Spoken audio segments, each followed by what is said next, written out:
Hello everyone, welcome to chapter 6. This chapter is going to be about dealing ranges, expansion swings, and how we're going to combine them with concepts such as market profiles and key levels. We're going to continue making and integrating these concepts together in logical framework that we've been doing since the first chapters of CPI. Explaining each of these concepts individually and explaining their intricacies is one thing, but then integrating all of these concepts together to create a proper logical framework is a different phenomena. You may have even learned about these concepts before, but I know you're still struggling with how you can actually integrate them all and create a proper framework.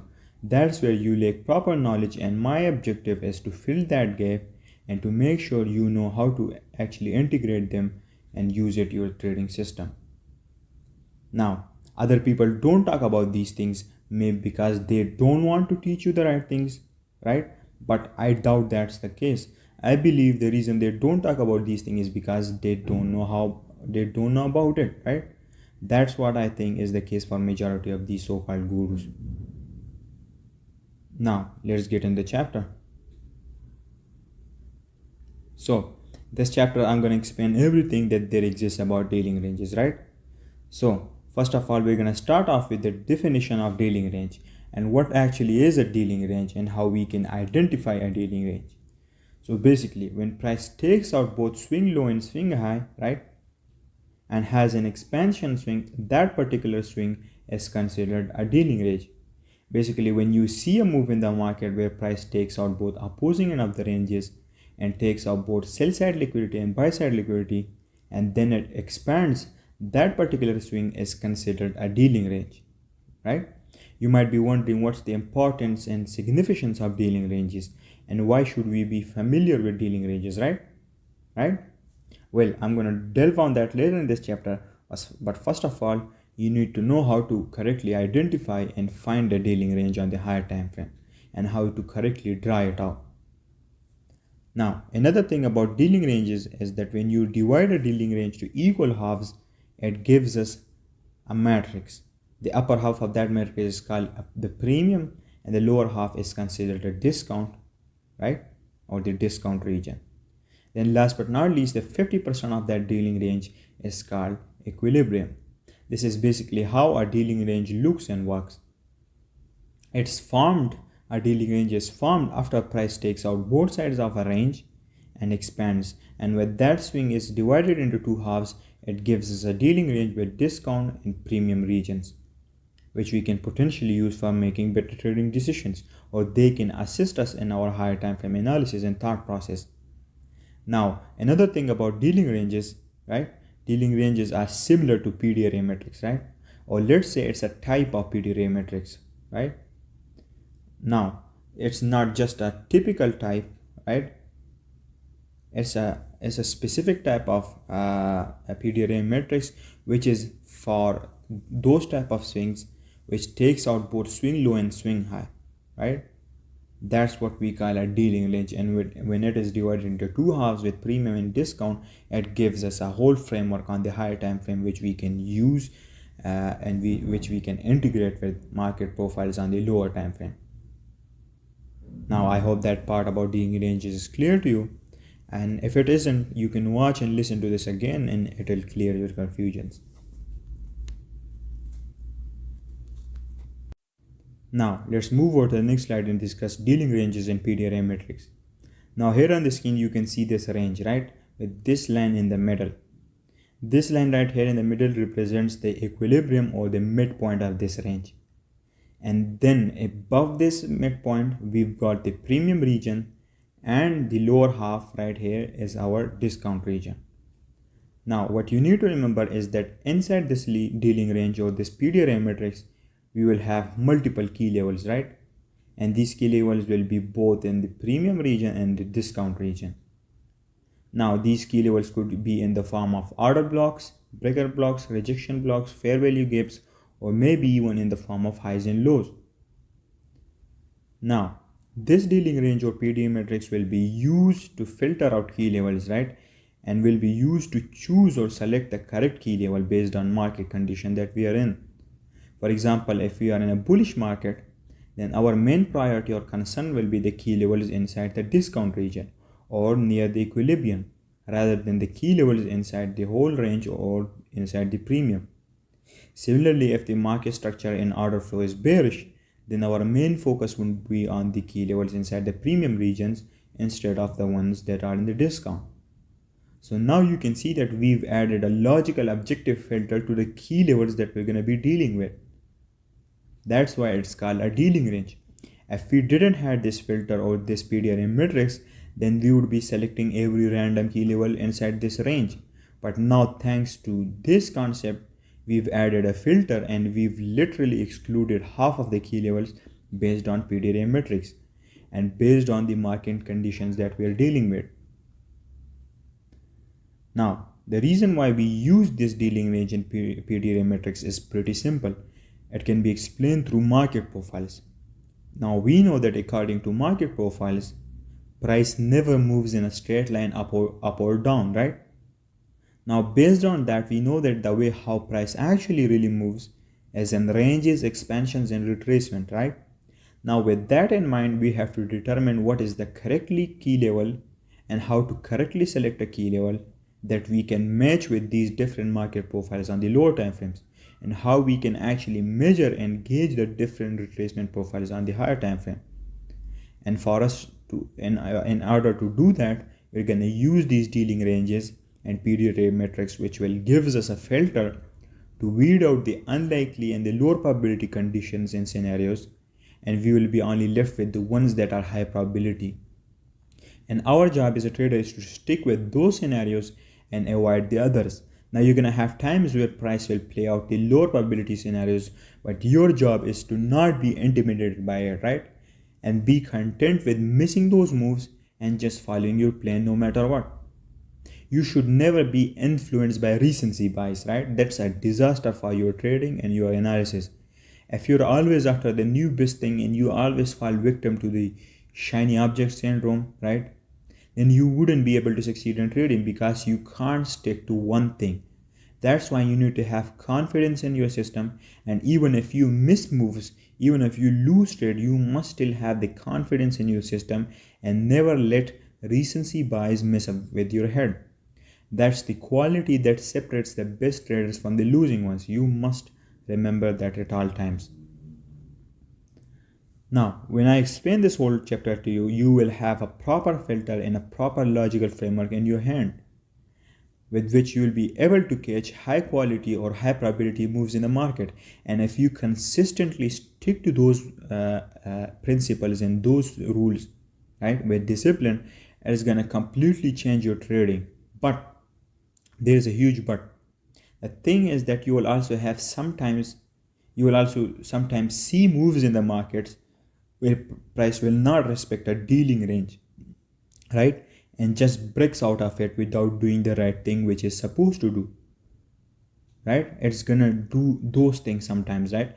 And your job would be to classify those moves as lower probability moves and just let them play out without influencing your thoughts or your thought process, and just be content with missing them, because after all they are lower probability moves and your job is only to catch the ones that are high probability, right?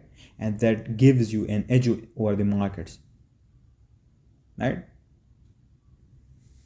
So that's how you will have to think about these things. I get many DMs from students saying, why did this not work, or why did I miss this move? And the plain and simple answer to that is basically how that's how the market moves. That's how the market works. You're gonna miss moves, you're gonna lose trades, but then at the same time, if you stick to the right things, you will also win trades, and those wins will make sure you end up profitable in the long term, right? That's what trading is all about. You should never adjust or change your system or influence your thoughts based on short-term results, right, or small track record of data. You have to think in terms of the long horizon and be content with your system at all times, right? Hope that is crystal clear to you. Now let's move on to the next slide and let's discuss dealing ranges in a bullish market or in a bullish scenario. So here you can see we've got this range low and range high right here, right? You can clearly see what happened here is that first of all we took out the range low, right? And then we went above to take out the range high, and then we closed above it. Now when this swing ends and stops, that gives us a dealing range right here. This whole range of price taking out the range low or the swing low and then taking out the range high gives us a dealing range, and when this is divided into two halves, it gives us the premium and discount region. Now as I said before, the case study that we are analyzing here is in a bullish market condition, right? Which means that the structure is bullish, or maybe the order flow is bullish, right? So now we're going to explain what price often does in such market condition when price forms this sort of dealing range. So right here with this expansion swing, or when this swing ends, it forms this swing high. We know that according to market profiles, we're going to retrace, right, before moving higher again. Now let's say there are multiple key levels both in the upper region and in the lower region, right? Meaning both in the premium and the discount region. Now you're going to be confused with whether which key level to choose and whether what's going to happen at each key level on the lower time frame. Now in order to clear those confusion and be more familiar with the market dynamics, we're going to use this dealing range and PDRA matrix, right? And divide this range into two halves with discount and premium, which also means that now the key levels have also been classified into two groups. So we've got the discount key levels, meaning the key levels that are in the discount region, and then the premium key levels which are in the upper half of this dealing range. Now based on that, if you're on a bullish market, our main focus and our main concern is going to be the key levels that lies in the discount region, because the market makers or the algo or whoever the fuck is moving the markets prefers to retrace price to the discount or the equilibrium of this whole dealing range to buy at a cheaper price before moving higher or continuing higher. That's how price usually moves. Similarly, in a case of a bearish market condition or bearish order flow, the algo, the market maker, tends to retrace price to a premium region or to a key level inside the premium or near the equilibrium before moving lower, because they want to sell at an expensive or a premium price that will offer them more profits, right? Because their main objective is profits. And that's the basic analogy and thought process behind it, right? Now it doesn't matter who moves the market or who does this stuff, but what you need to be familiar with is why it does it and that it does actually happen. And if you are familiar with it, you can then exploit this and turn it to an edge for yourself over the markets, right? So let's sum it up again. In a bullish market condition, after a swing ends, price usually tends to retrace price to a discount key level before moving higher or expanding higher again. That's what happens. Now let's move on to our dealing range for bearish market conditions, right? So in case of a bearish dealing range, price will tend to retrace price to a premium key level or to the equilibrium of this whole dealing range before moving lower, as you can see in the graphics. That's what happens in a bearish market condition or inside a bearish dealing range. Now let's further discuss how we're going to combine and integrate dealing ranges with market profiles and key levels, right? So first of all, in order to do that, we're going to use the correct time frame alignment and use them all in a proper manner. You must watch the chapters before this to be familiar with the integration of market profiles and key levels, and also the correct combination of time frame alignment and how time frame alignment is used, right? You must be familiar with that. So for integrating dealing ranges and market profiles, first of all, we'll use time frame alignment, right? So the way how it will work is that you're going to use the higher time frame for your trading style, and that will be used for identifying and selecting the dealing ranges or the expansion swings, and then you'll have a lower time frame which will be used for profiling or market profiles, right? Let me say it again. You will have a higher time frame for dealing ranges or selecting dealing ranges and finding key levels, and then a lower time frame for market profiles and profiling the markets or profiling the price movements, right? These will be the two main time frames you're going to use to properly integrate these concepts together, and you can use the time frame selections for it, right? That's how you're going to use them. Remember that, right? Now you might be wondering what's the importance of dealing range and PDRM metrics and how it can assist us in our analysis and in our trading, right? So here is the list of some of the things that dealing ranges and PDRM metrics will help us with, right? So first of all, the most important of all, dealing ranges are used as a filter, right? It will be used for filtering out key levels, right, and market profiles. Similarly, dealing ranges would be used to build a higher time frame narrative for your analysis, and you could use it to assist you in filtering your drawn liquidity and your buys. Dealing ranges are used to filter out your targets, right? You could even use it for that purpose as well. You will learn how you're going to do this in the later part of this chapter, but you must remember that you could use it for this purpose as well. Then last but not least, it will also be used for managing risk based on filtering, right? These are some of the things that dealing ranges will help you with, right? Let's move on to the next slide. So here we're going to discuss different case scenarios for dealing ranges and market profiles, right? The first one we've got here is the different scenarios for bullish order flow, bullish market conditions, or when the drawn liquidity is high, right? So first one we've got here is when the market condition is bullish and price forms a bullish dealing range, and then price on the higher time frame retraces back to a premium key level, right, with a lower time frame expansion, right? Here it again. Price on the higher time frame retraces back to a premium key level with a lower time frame expansion, right? In such scenario, the possible outcome for price would be a retracement profile on the lower time frame, not on the higher time frame, but a retracement profile on the lower time frame. That's what you will expect in this scenario. Similarly, another scenario is when price on the higher time frame retraces back to a discount key level inside the higher time frame bullish dealing range with a lower time frame expansion profile, right? And in that case, the possible outcome for price and the most likely outcome for price is a reversal on the lower time frame and an expansion on the higher time frame towards the drawn liquidity, right? Remember, lower time frame reversals and a higher time frame expansion, right? You need to look at it with a dynamic top-down perspective, right? You should be able to look at it with a dynamic perspective. Now, let's look at some graphical representation of the different scenarios, right, that we've got.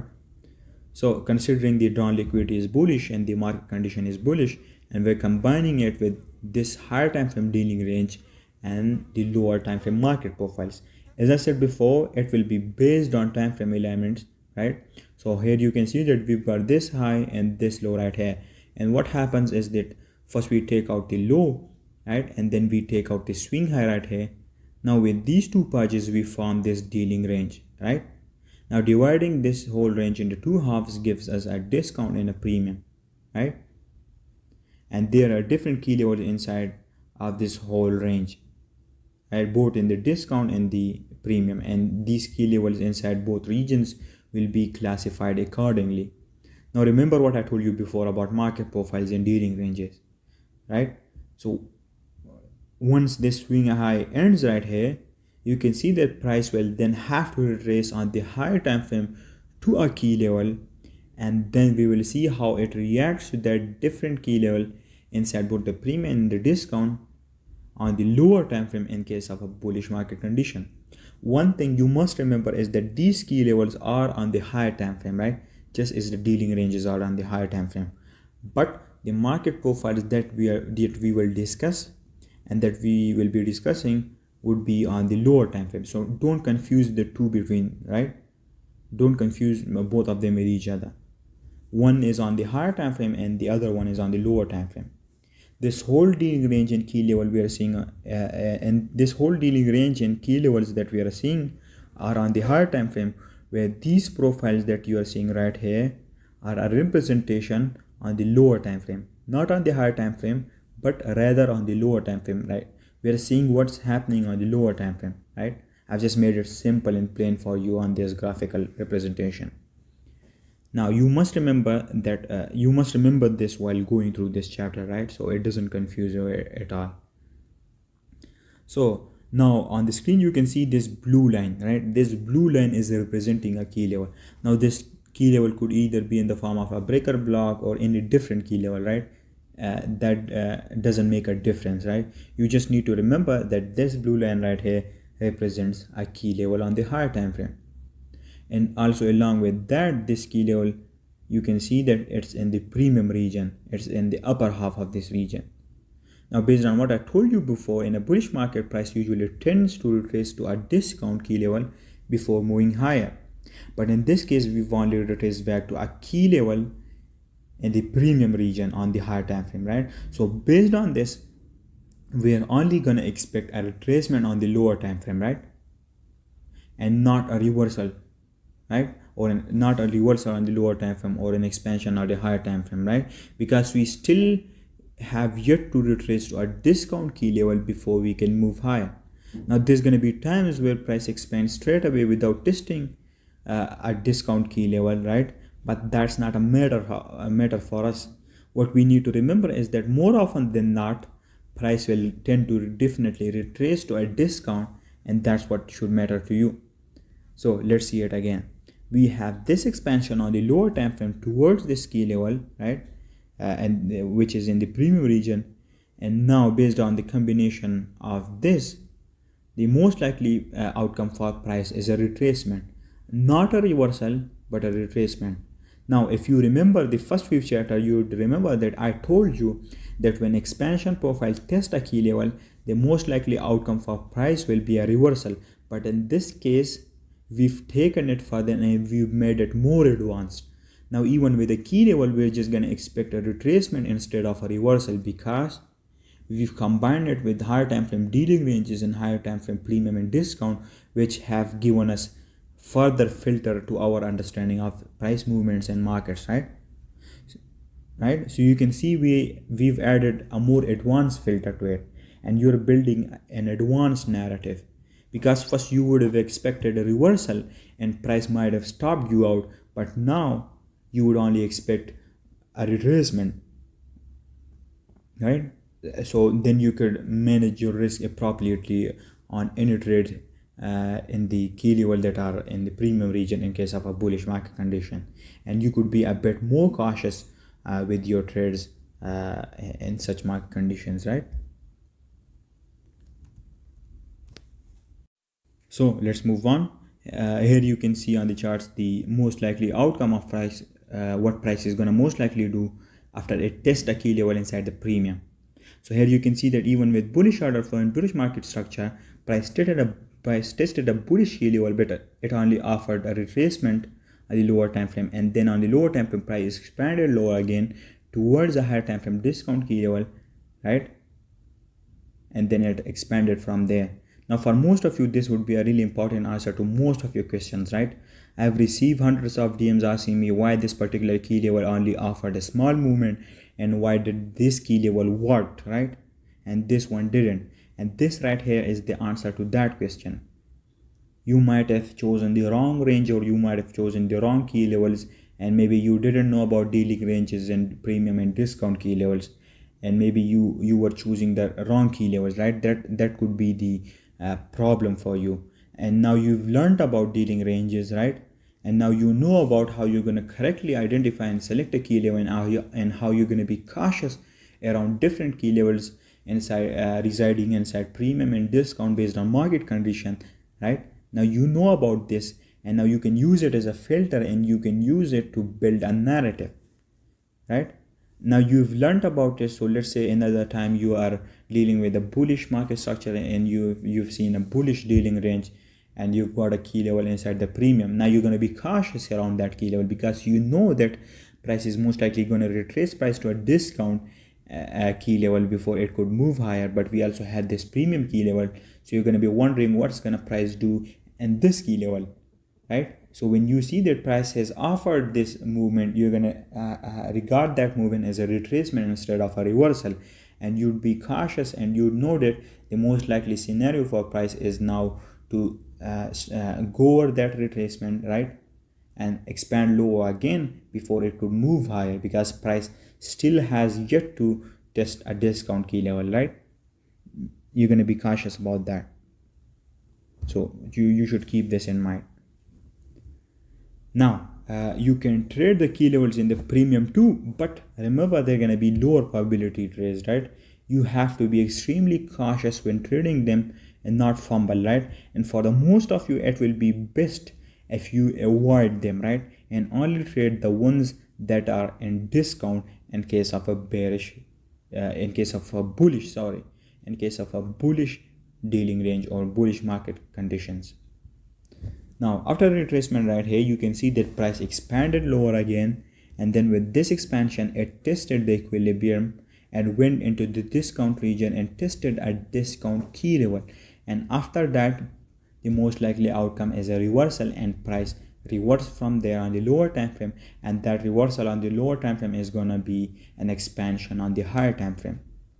You need to remember that this whole price action regarding market profiles is a retracement on the higher time frame, but on the lower time frame it's been divided into these multiple market profiles, right?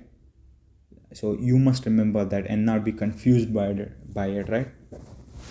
Now let's move on to another slide. So here we got the second scenario in case of a bullish draw and bullish order flow, right? Now what's gonna happen when they are combined with dealing ranges in lower time frame market profiles. So right here you can see that on the lower time frame we straight away expanded lower to a discount to the discount region and tested a discount key level. Now this key level, as I said before, could either be in the form of an order block or a breaker block, an FEG, whatever, right? That doesn't make that big of a difference. What you need to remember is that it's a discount key level. So in this case, price has done its retracement and it has now rebalanced the whole range, right?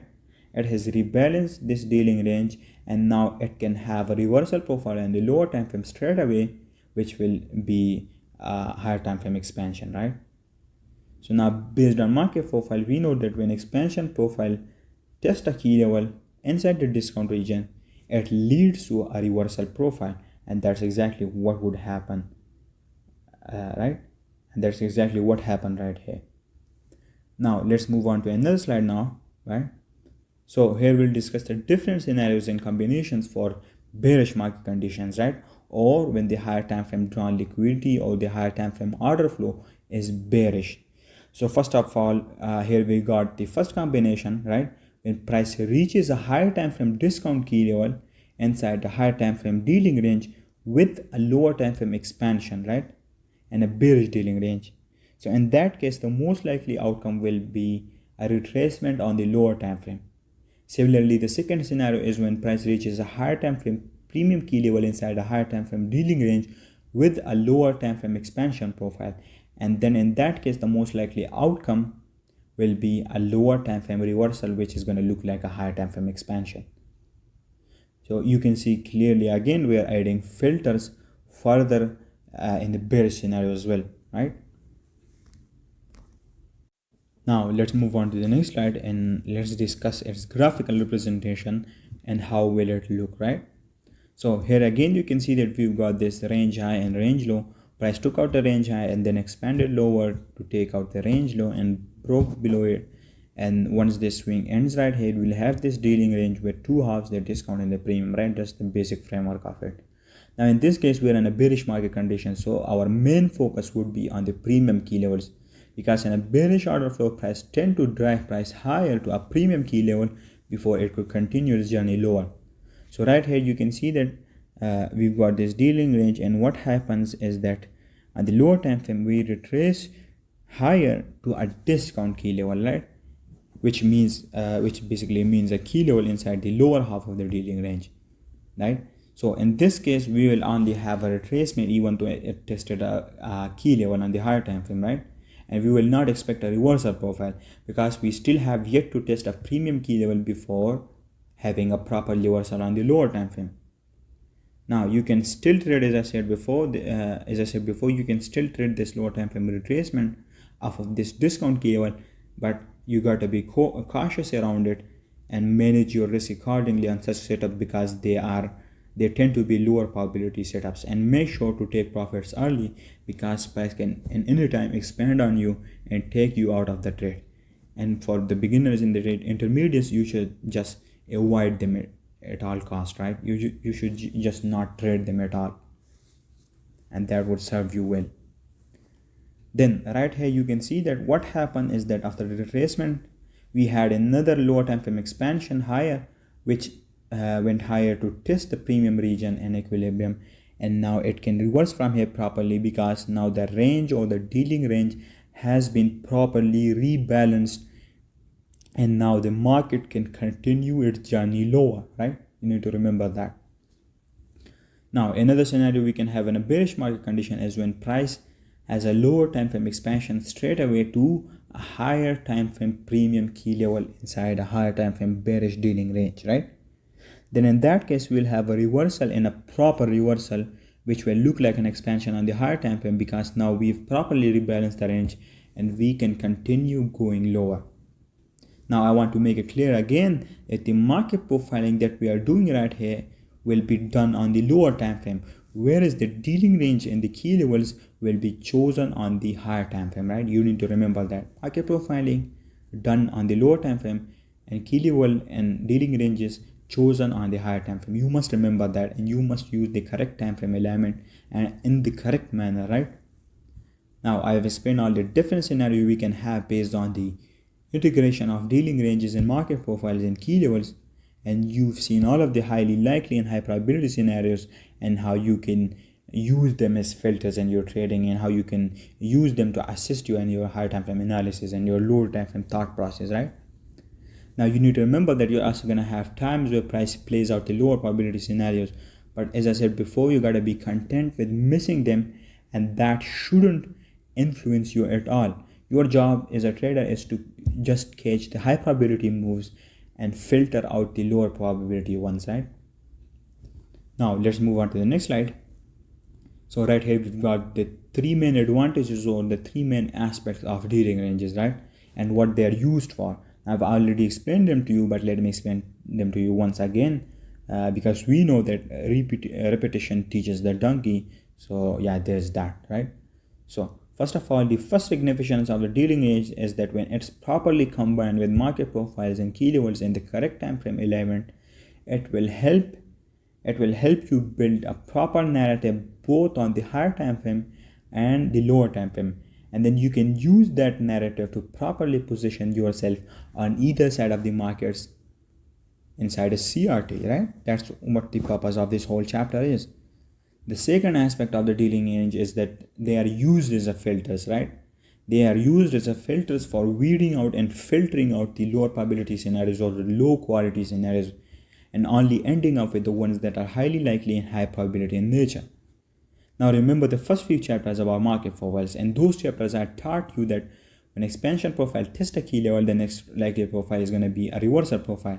But now in this chapter you've learned and you saw that if you integrate dealing ranges with it, then that's not always the case, because you can also have a retracement too, and you'll have to look at the discount and premium levels before deciding whether we will have a retracement or an actual reversal profile on the lower time frame, right? That's what we call filtering, and that's what dealing ranges are mostly used for. The third aspect of dealing range is that it can be used for determining and refining your drawn liquidity, right? Let me tell you how. For example, if we are in a bullish market condition, if we've got a bullish dealing range, right? Now we know that in bullish market condition, price will tend to retrace price to a discount key level before moving higher, right? So with that factor in mind, when this swing ends right here and price start retracing to a discount key level on the higher time frame, your drawn liquidity on the lower time frame will be a discount key level or the equilibrium of this whole dealing range until price reaches the discount region in the equilibrium, and then you can trade towards the higher time frame drawn liquidity, right?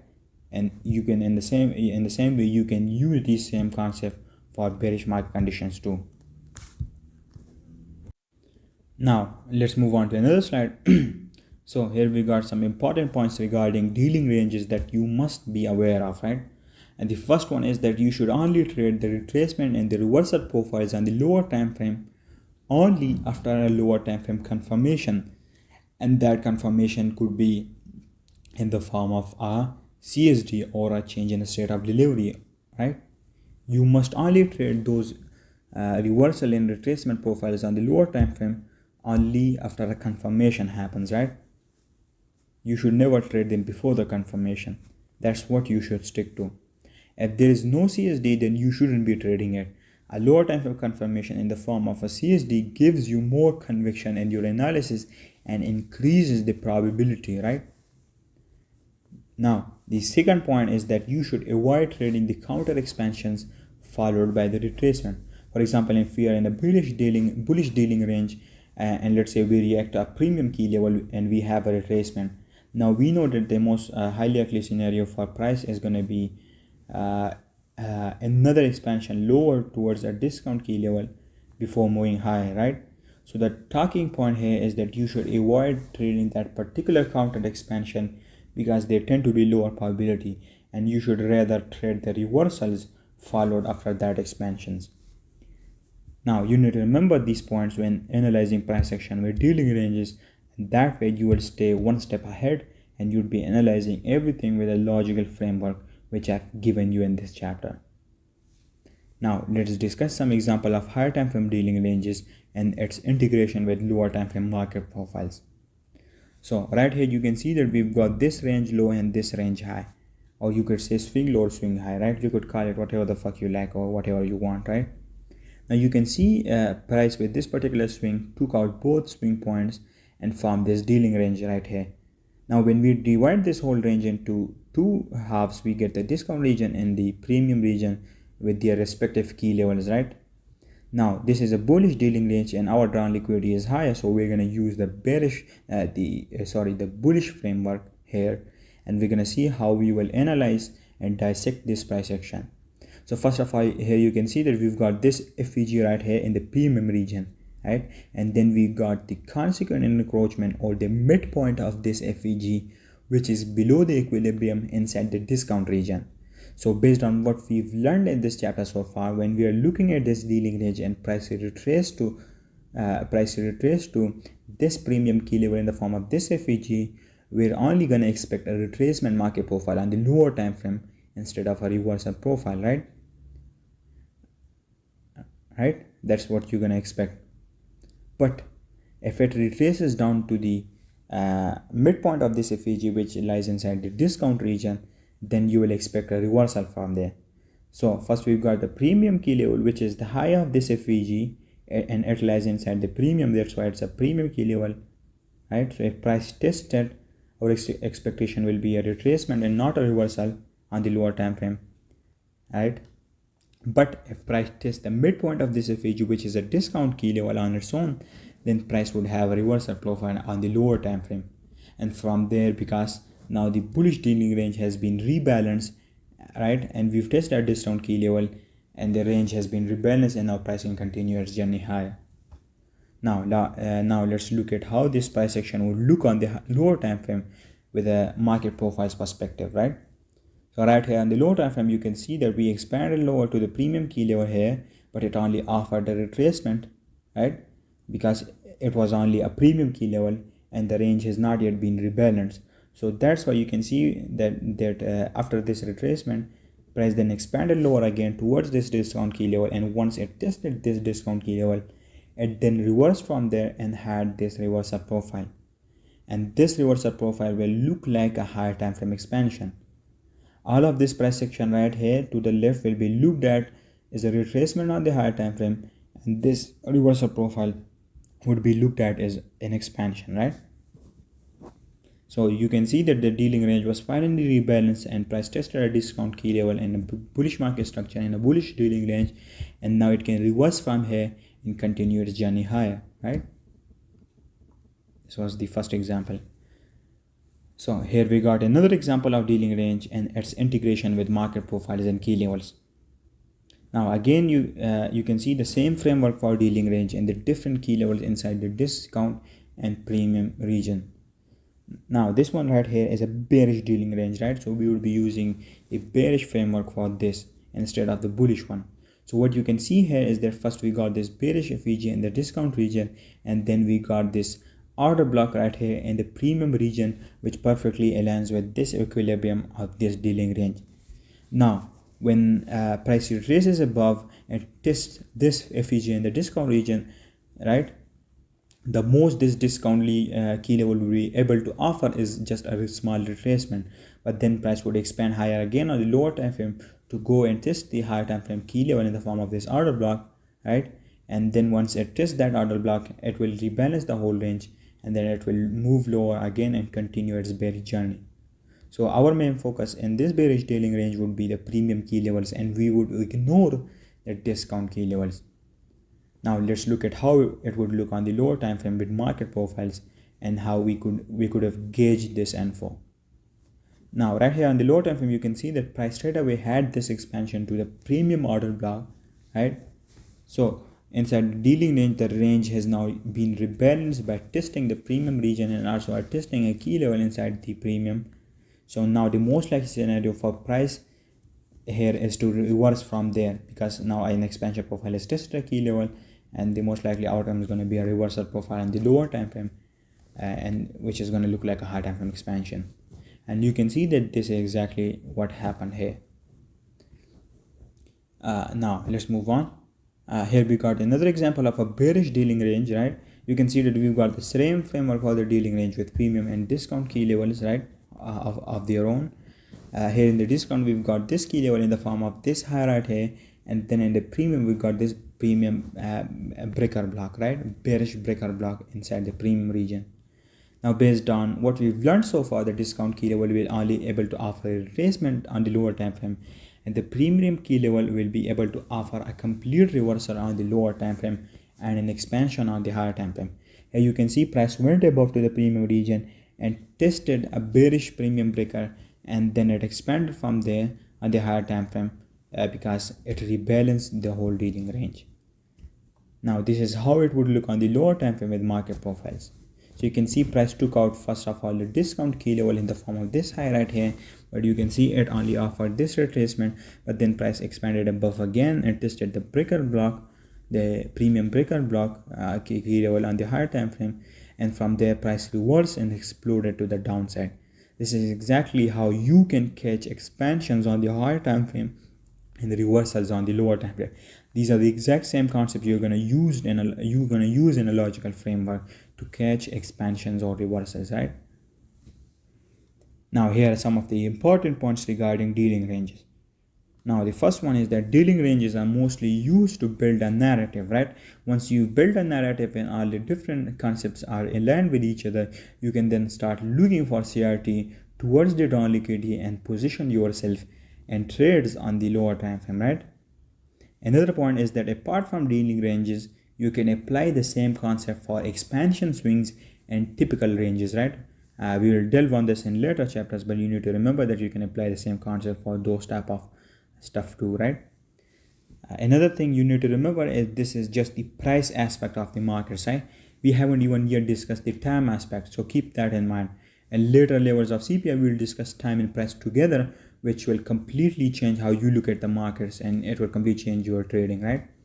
But first of all, as I said before, you must build your fundamental understanding and your understanding of price action with this logical framework and look at it with this refined perspective. Now, another important thing about this concept is that dealing ranges only makes up like a quarter of the market movements, right? Most of the time price is either in a range or inside expansion swings. So when you go over your charts, you can apply all these same concept to expansion swings and ranges too, and not just dealing ranges, right, but expansion swing and typical ranges too. Dealing ranges are just the advanced and the high probability versions of this whole framework, right, this logical framework. You must use the correct time frame alignment when using this framework, otherwise it won't work accurately, right? Now let's move on to another slide. Here we got dealing ranges and expansion swings, right? Now the difference between the two is pretty clear. A dealing range takes both sides, takes out both sell side liquidity and buy side liquidity in the form of range high and range low, and then it forms this swing right here, and when this swing is divided into two halves, it gives us a dealing range. But on the other hand, an expansion swings forms after a dealing range, and it only breaks above one side of the range instead of two. That's the difference between expansion swings and dealing ranges. This is how dealing range and expansion swing basically look in a nutshell. Now, as I said before, you can apply the same concepts for both of them, right? You need to remember that.